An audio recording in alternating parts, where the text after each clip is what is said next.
the head of the office, and then there's SACs, and then the next level down, there's the level that he was at. And he has or had been with the FBI about 25 years. Is that right? Well, now you're testing my knowledge a little bit. Okay. He was a powerful guy. Is that correct? I'm sorry? He was a powerful guy. Is that correct? Well, I don't know that I would use that description. Okay. He had no power? I think every law enforcement agent in the FBI with the responsibilities they're entrusted with has significant power. Okay. Did he work on the President Trump Russian collusion investigation?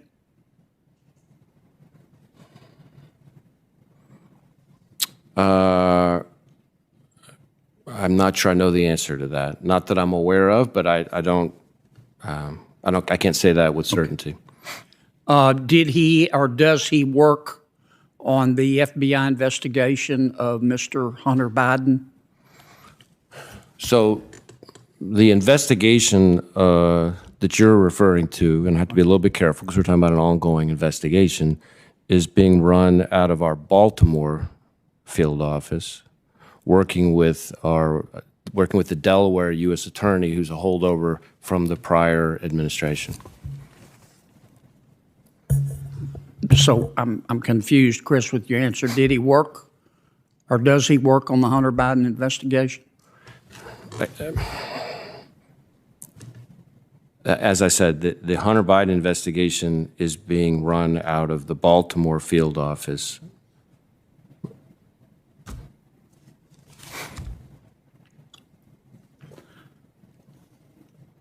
Isn't it true that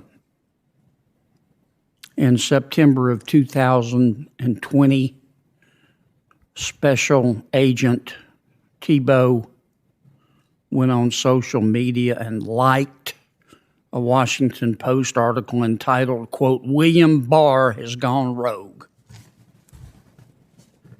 I have seen descriptions to that effect. I have to be a little bit careful about how far we can go in this conversation because of specific ongoing personnel matters. Isn't it true that also in September of 2020, Special Agent Tebow went on social media and posted a Washington Post article entitled, quote, "Why the Michael Flynn case still matters"?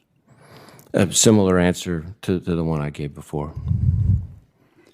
Isn't it true that in November of 2020, Special Agent Tebow, Assistant Special Agent in charge of the D.C. office, who allegedly worked on the Trump-Russia collusion investigation and the Hunter Biden investigation, retweeted a Lincoln Project tweet that said, quote, "Donald Trump is a psychologically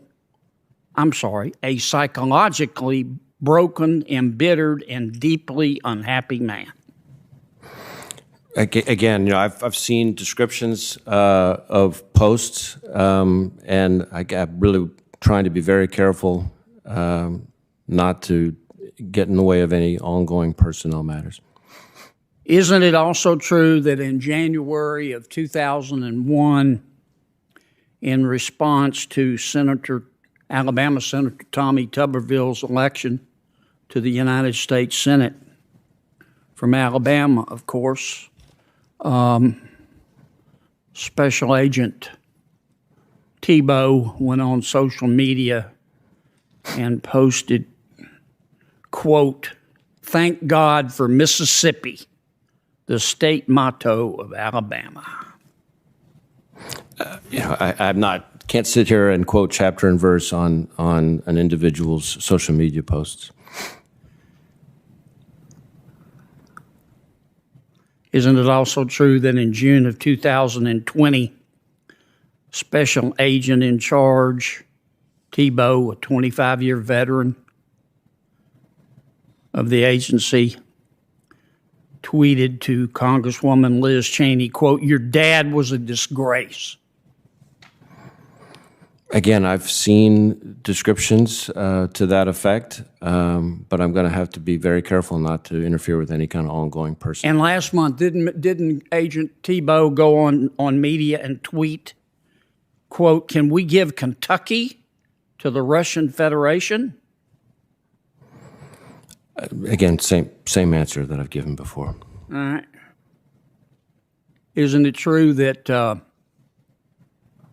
Mr. Tebow, Agent Tebow, excuse me, and FBI Supervisory Intelligence Analyst Brian Otan covered up derogatory information about Mr. Hunter Biden while working for the FBI? Well, again, I want to be very careful not to interfere with ongoing personnel matters. I should say that when I read the letter that describes the kinds of things that you're talking about, I found it deeply troubling. And It is troubling. And it is totally. And it's not about their political beliefs. Right. It's not about their political beliefs.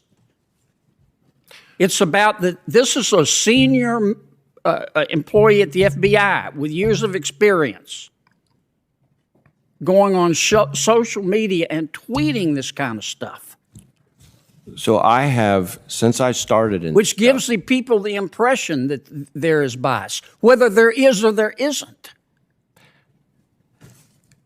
I feel very strongly, and I have communicated consistently since I started as director, that our folks need to make sure that they're not just doing the right thing, that they're doing it in the right way, and that they avoid even the appearance of bias or lack of objectivity. And in fact, one of the things I did, which to my knowledge had never been done before at the FBI, was in 2018, I pulled together and I started at the top, which in my experience, and somebody in law enforcement, it never works that way. I started at the top and I brought the 250. Explain to me why the American people would be better off giving you $1.7 billion than taking that $1.7 billion and spending it on infrastructure. I did a little math, and for $1.7 billion, we can resurface a 4-lane highway from Washington to Denver. So why are the American people better off giving you more money than putting it on infrastructure? Well, thank you very much, Senator, and thank you for the question. It's a great question, and I think the way I would think about it is the $1.7 billion increase to my budget is an investment in infrastructure as well. It's an infrastructure. It's what? I'm sorry? Infrastructure investment as well. It's an infrastructure investment in the American worker in this country. It's an opportunity for us to look at, as I think about the Department of Labor. Well, do you believe excuse me if I interrupted, I'm sorry, Mr. Secretary, we don't have much time. Do you believe that every expenditure by the federal government is an investment? What's the difference between an investment and an expenditure? An investment is an investment in the future of workers. An expenditure is an expenditure in building a bridge. Okay. Well, if you have a union background, which I respect and admire,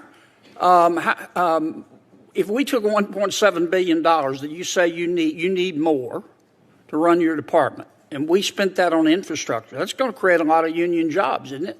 It's going to create a lot of jobs, but we're also not going to be able to educate the workforce that needs those new jobs that are going to be created off of that infrastructure investment of new bridges. But they're already educated. The people building the roads are already educated. They're good at what they do. Well, Senator Reid just mentioned of an issue around literacy in this country. So again, it's an investment in helping people to be able to be retrained and trained in the jobs of the future. I come out of construction. I worked construction as well.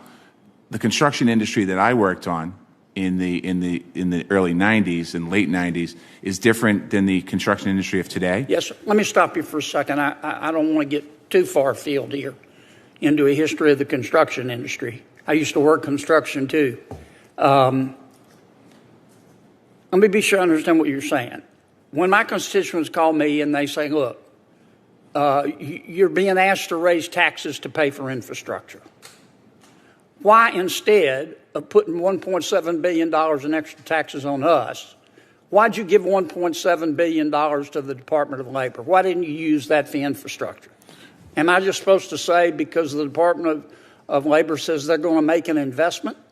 What metrics are you going to use this time next year to be able to prove to this Congress that your investment paid off better than $1.7 billion in infrastructure? Well, before I answer that, let me just quickly go back to the tax question. I think the beauty for your constituents is that the infrastructure bills that's being negotiated right now does not raise taxes on the average American who earns under $400,000. So the average American is not paying for that. That's not true. Okay, well, that's not why I'm here We just have to today. agree to disagree. Let me move on because I've got 1 minute left and I like to stay within my time. Does your agency conduct surveys? As far as employee surveys? Any surveys? We do, yes. Okay. Do you pay people? Pay the people to do the surveys? No, to take the survey. I actually don't know the answer to that. Well, here's what I'm asking. I'm not. I don't know. I don't know the answer I to need that. your help finding something out. One of my constituents got this in the mail. It's a letter. I know it's not under your jurisdiction from the Census Bureau, and they asked him to fill out a form on children's health, and he opened it up, and look what fell out: a $5 bill, and there's no reference in the letter to the $5 in cash he got from the federal government. What's this all about? Widespread disparate treatment of communities of color and other ethnic minorities in this country. They have a disproportionately lower employment, disproportionately lower homeownership rates, disproportionately lower ability to accumulate wealth. Can I stop you? Because this 5 minutes goes so fast. I'm sorry. So you're basically saying there's a disparate impact. There's disparate impact, which in some cases is the consequence of historical patterns. Sometimes is the consequence Okay, of let me ask you this. unconscious bias and some kind conscious. When you were at the Department of Justice, Yes. was the Department of Justice then systemically racist? I think we look for a pattern or practice in each institution. When you talk about a specific institution, you look for its pattern and practices. But how do you know what you know? In other words, you say an institution is systemically racist.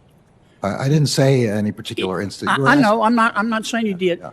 I'm saying if you say an institution is systemically racist, how do you know what you know? Do you measure it by a disparate impact? Controlling you for other factors? Well, the very specific... Or do you just look at the numbers and say the system must be racist? Well, now you've asked me a slightly different question, which I think I have a slightly different answer for. Okay, So cool. the authority the Justice Department has to investigate institutions is to look for patterns or practices of unconstitutional conduct. And if we find a pattern or a practice of unconstitutional conduct, I would describe that as institutional racism within that institution. That may not be the perfect definition, but that's what I would think. So it's just a product of the numbers. Well, if there is a pattern and a practice, this is not just a question of individual numbers. What we're looking for here under those investigations are patterns. Why is it that a series of similar events are occurring like that? Looking into any individual's heart is not something we can do. Who bears the burden of proving that? The institution? No. Like as in all matters of law, the burden is on the investigator to prove, first by investigation, then before a court. Is there any other way to measure institutional racism other than the numbers, the disparate impact? Well, yes. I mean, you can look at large numbers of individual cases in which discriminatory conduct is actually found, intentional discriminatory conduct. Then it's not just a question of numbers. But, if an institution has a very large number of incidents of unconstitutional conduct, the entity is responsible in the same way a corporation is responsible for the behavior of its individuals. Is the same way. What's the difference, though, between people who are racist and an institution that's racist? Now we do have a cosmic question, but I think institutions are made up of. Yeah, but this is important. I know. I'm totally with you. I totally agree with that. Corporations are nothing other than the collection of their individuals. And the same is true for a public entity, which is in a certain way a corporation. Okay, I got to get one more in. I'm sorry, I got 24 I'm seconds. sorry, you asked a very hard question. Well, we can talk about this later, but I want to ask you about this concept of implicit bias. Yeah. Does that mean I'm a racist no matter what I do or what I think? I'm a racist, but I don't know I'm a racist? Okay, the label racist is not one that I would apply like that. Implicit bias just means that every human being has biases. That's part of what it means to be a human being. And the point of examining our implicit biases is to bring our conscious mind up to our unconscious mind, and to know when we're behaving in a stereotyped way. Everybody has stereotypes. It's not possible to go through life without working through stereotypes. And implicit biases are the ones that we don't recognize our behavior. That doesn't make you racist. No. Who judges that? Doesn't the person judging me have his own implicit bias? How do I know his implicit bias isn't worse than my implicit bias? I agree, but I'm not judging you, Senator, and I don't know I'm not asking who you would to, be judging. But somebody, if you say you have implicit bias, that's a pejorative statement. I'm not saying you're being mean. You're not a mean guy. That's obvious. You're a nice guy. If you say somebody has implicit bias, somebody's got to make that subjective judgment, and the person making that subjective judgment has implicit bias. If it's part of being a human, then how do you know who wins? Fair enough. But if we say that all people have implicit bias, it's not, you shouldn't take it as pejorative. This is just an element of the human condition.